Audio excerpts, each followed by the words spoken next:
لیکن درجہ ملے گا اعمال سے۔ یہ چیز حناد ابن سری کی کتاب میں ابن مسعود سے منقول ہے کہ اقتسام درجات بالاعمال ہوگا۔ بہت سے لوگ سنتوں اور نوافل میں کوتاہی کرتے ہیں اور ان کو یہ نہیں خیال ہوتا کہ انہی سنت و نوافل کے ذریعے تو اللہ کا قرب ملتا ہے۔ ہم جب بچے تھے چھوٹے سے تب تو عشاء کی نماز 17 رکعت پڑھتے تھے، اور جب والد صاحب کو دیکھا تو 9 رکعت پڑھنے لگے، 8 رکعت حذف۔ سمجھ میں آیا نا بھائی؟ اور اس کے بعد جب تک ضیاء العلوم میں تھے ہر نماز کے بعد تسبیحات فاطمی پڑھتے تھے۔ جب مظاہر العلوم میں آئے اور وہاں الدعاء السری المختصر دیکھی تو ابھی چھوٹ گئی، اور جب ہم نے قرآن جلالین پڑھی تو شیطان آیا، کہنے لگا یہ بھی تو قرآن ہی ہے، کیا ضرورت ہے روزانہ تلاوت کی؟ حذف، وہ بھی چھوٹ گیا، سب چھوٹ گیا۔ وہ تو پھر رحمت الہی کو کچھ کرم کی نظر ڈالنے کا موقع کیسے ملا وہ تو وہی جانتے ہیں۔ بہرحال ایک نظر ہوئی، حضرت مولانا اسد اللہ صاحب رحمت اللہ علیہ کی نظر ہوئی، بس پھر سب شروع ہو گیا کہ یہ کون تھے؟ ایک بزرگ تھے ہمارے علاقے میں، حضرت اقدس تھانوی رحمت اللہ علیہ کے خلفاء میں ہمارے مدرسے کے ناظم تھے۔ ان کی قوت قلبیہ سے کم لوگ واقف تھے۔ ہمارے حضرت رحمت اللہ علیہ کو بھی نہیں اندازہ تھا کہ یہ اتنے بڑے آدمی۔ اندازہ جب ہوا جب اسرائیل کی جنگ ہوئی مصر سے، تو ان بزرگوں نے ختم بخاری کی مجلس رکھی۔ بالکل عصر کے قریب حضرت تشریف لائے ناظم صاحب اور فرمایا بچوں دعا کرو۔ یہ لفظ کیا تھا؟ جیسے معلوم ہوتا ہے کہ لوگوں کے قلوب پر بجلی گر گئی اور ہمارے قلوب نکلے جا رہے تھے اندر سے، اور شاید 1.5 منٹ گزرے ہوں گے۔ بچوں بس ایسا معلوم ہو کوئی دریائے رواں کے سامنے سد سکندری حائل ہو گئی۔ اس دن اندازہ ہوا، میں نے خود دیکھا حضرت کو کہ حضرت نائم صاحب کی قوت قلبیہ کہ بالکل قائل ہو گئے کہ بڑے آدمی ہیں۔ اور شام کو اطلاع آئی کہ جنگ بند ہو گئی۔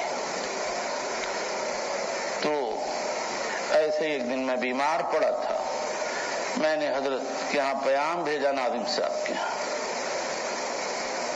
کہ حضرت میری طبیعت بہت خراب ہے، کیا آپ لوگوں کو بتاؤں؟ فرمایا میں تم سے غافل نہیں بھی، یہ کیا چیز تھی میں نہیں جانتا، میرے سارے وجود میں کوئی چیز اندر چلی گئی اور میرے سانس سے، آنکھ سے، منہ سے نفی اس بات جاری ہو گیا۔ سمجھ میں آیا نا؟ اور ان کی بہت سی ایسی باتیں ہیں جو کہنے کی نہیں ہیں، تو اصلاً تربیت باطن ہمارے حضرت ناظم صاحب نے ہماری کی۔ ایک دن بلایا، کیا ان کی کرامات بیان کروں؟ میں عصر کی نماز پڑھ کے سلام پھیرتے اندر بھاگ جاتا تھا مسجد میں، اور 1 رکوع 2 رکوع پڑھتا تھا۔ حضرت نے فرمایا میاں یونس کو بلاؤ، میں گیا۔ فرمایا جب دعا کرو تو دل لگا کر کرو۔ میں اندر چلا گیا، پھر فرمایا بلا کے لاؤ، جب دعا کرو تو دل لگا کے کرو۔ پھر میں چلا گیا، پھر تیسری مرتبہ بلایا، فرمایا جب دعا کرو تو دل لگا کے کرو۔ اس کے بعد کیا حالت طاری ہوئی، آپ کیا بیان کریں؟ ہم تو ویسے ہی کہ ویسے ہی کودن، لیکن جو چند دن میں حالت گزر گئی وہ جس پر گزری وہ جانتا ہے، اور جس نے ایسے کر کے ختم کر دیا وہ جانتا ہے۔ جب ناقابل برداشت حالت ہو گئی تو میں نے پیام بھیجا، تو حضرت نے فرمایا میں آنے قابل نہیں، ورنہ میں خود آتا۔ میں گیا، لڑکوں نے کہا حضرت یہ آئے، فرمایا اولئک لا خوف علیہم ولا هم یحزنون۔ ختم۔ بہت چاہا کہ وہ حالت پیدا ہو جائے، ہوئی ہی نہیں، بس ایک لفظ میں سب ختم ہو گیا۔ کہ وہ کیا حالت تھی، آخرت کا اتنا زبردست تصور طاری ہوا تھا کہ اگر میں نماز کے لیے کھڑا ہوتا تو زور سے آواز کے ساتھ رونا نکلتا اور معلوم ہوتا کہ میں اس وقت قبر میں کھڑا ہوں۔ ایسا زبردست اثر ہو گیا تھا کہ وہ 3 دن میرے لیے ناقابل برداشت ہو گیا، اور میں نے ان کو، اور ان کی کیا میں باتیں کہوں، کیا کہوں۔ حدیث الحزن یا سودا طویل، یہ باتیں کہنے کی نہیں۔